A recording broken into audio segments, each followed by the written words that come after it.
Halo, selamat pagi adik-adik yang terkasih di dalam Tuhan Yesus Kristus. Senang bisa berjumpa lagi melalui video hari ini. Bagaimana kabarnya hari ini? Apakah ada sukacita? Semoga adik-adik dalam keadaan baik, tetap bersukacita dan sehat ya. Sebelum kita mendengarkan firman Tuhan, kakak mengajak adik-adik untuk berdoa. Mari persiapkan hati dan sikap yang tepat untuk datang pada Tuhan. Lipat tangannya, tutup matanya, mari kita berdoa. Oh Tuhan Yesus, terima kasih Tuhan atas penjagaan dan berkat-Mu sampai saat ini. Tuhan, saat ini aku mau mendengarkan firman-Mu. Tolong aku agar bisa fokus, tenang mendengarkan cerita hari ini. Tuhan Yesus, ku persembahkan waktuku, telingaku, hati dan pikiranku untuk mendengarkan firman-Mu. Inilah doaku, dalam nama-Mu aku berdoa. Haleluya. Amin. Adik-adik, judul cerita kakak hari ini adalah Tuhanku Tulus. Hari ini kita akan belajar karakter tulus. Apakah adik-adik ada yang mengingat slogan karakter tulus? Mari ikuti setelah kakak ya. Tulus, bersasaran satu, belajar fokus. Bersasaran satu, tidak menyimpang. Belajar fokus, tidak santai, sembarangan, tanpa aturan. Adik-adik, pertama kakak ingin bertanya. Dijawab dengan jujur ya. Siapa yang pernah berbohong? Kalian tahu nggak apa yang terjadi pada anak yang suka berbohong? Wah, kalau suka berbohong, temanmu tidak percaya kamu lagi. Papa dan mama juga sulit percaya kamu. Pak guru dan ibu guru pun demikian, ragu untuk percaya perkataan kamu. Kalau seperti itu, bagaimana perasaanmu? Apakah enak kalau kita ngomong atau cerita, tetapi orang lain yang mendengarnya hanya mendengarkan dengan setengah-setengah, tidak serius, atau bahkan ragu terhadap apa yang kita katakan? Wah, tidak enak ya. Tentu saja saat berbicara, kita ingin didengarkan dengan baik. Kita ingin dipercayai. Jadi adik-adik, harus bagaimana? Ya, satu-satunya cara agar kita bisa dipercaya adalah dengan selalu berkata jujur. Adik-adik, Tuhan kita, Tuhan Yesus tidak pernah berbohong. Dia itu tulus. Adik-adik, tahu apakah itu tulus? Orang yang tulus itu kalau hatinya sedih, ia bilang sedih. Kalau hatinya gembira, ia bilang gembira. Kalau ia tidak senang, ia bilang apa adik-adik? Ia bilang kalau ia tidak senang.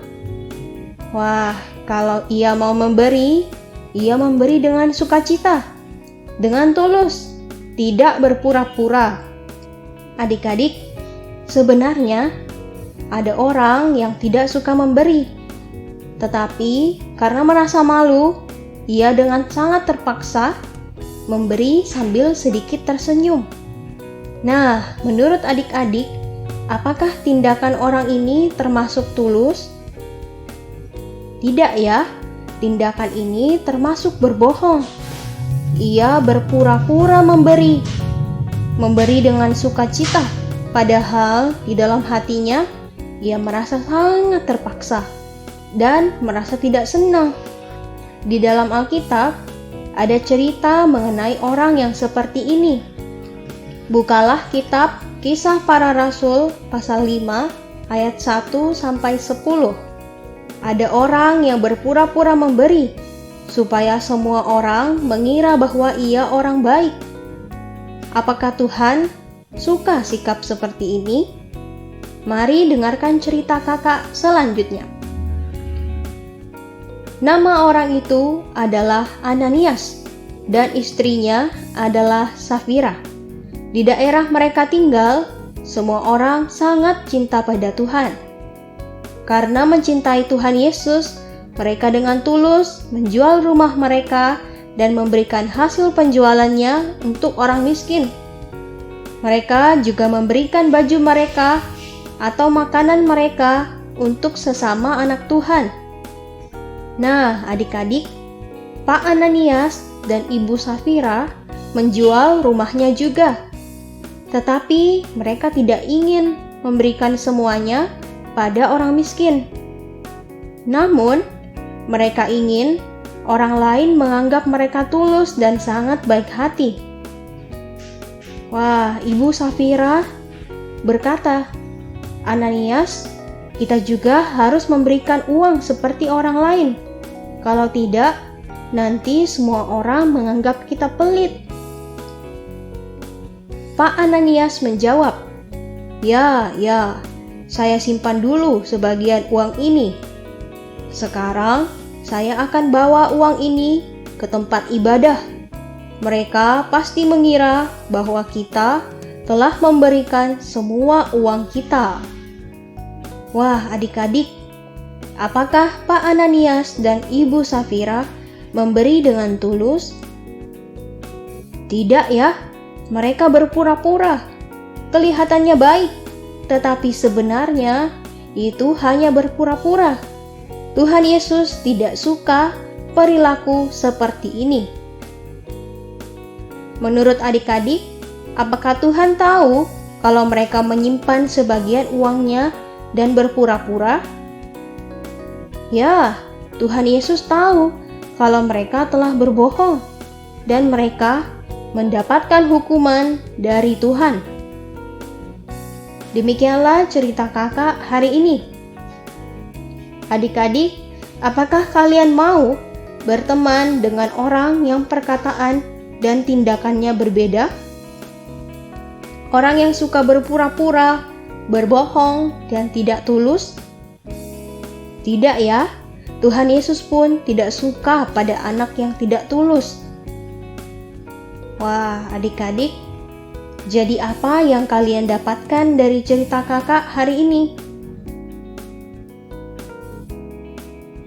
Tulus itu berarti tidak berpura-pura.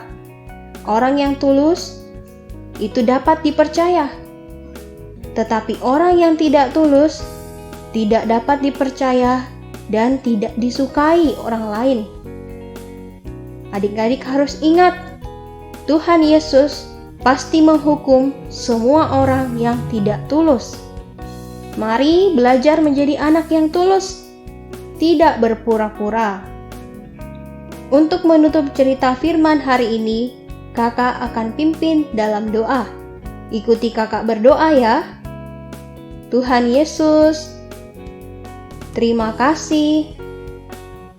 Engkau adalah Allah yang tulus. Aku mau percaya kepadamu dengan sepenuh hati. Tuhan Yesus, aku juga mau menjadi anak yang tulus, tidak berpura-pura, sehingga bisa menjadi anak yang dapat dipercaya. Jagalah aku Tuhan, agar selalu tulus. Inilah doa dan permohonanku kepadamu. Haleluya. Amin. Puji Tuhan. Adik-adik, ayat hafalan untuk adik-adik dari Mazmur pasal 41 ayat 13. Engkau menopang aku karena ketulusanku. Ayo adik-adik, yuk hafalkan ayat ini. Kakak tunggu videonya ya. Sampai jumpa di video berikutnya. Semoga semuanya tetap sehat dan aman. Adik-adik, ingat menjaga kebersihan tangan kalian. Tetap tinggal di rumah saja ya. Jika harus bepergian, ingatlah menjaga jarak dan pakai masker ya.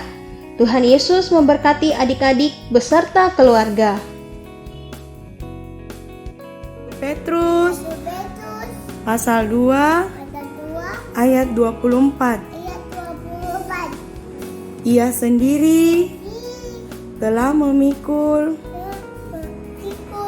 dosa kita di dalam tubuhnya di kayu salib.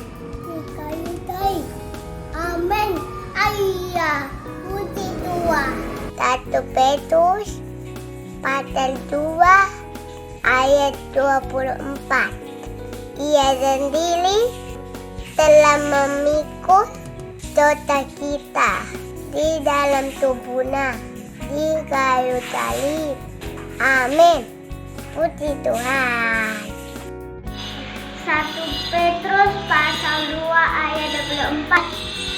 Ia sendiri telah memikul dosa kita di dalam tubuhnya di kayu salib. Tuhan.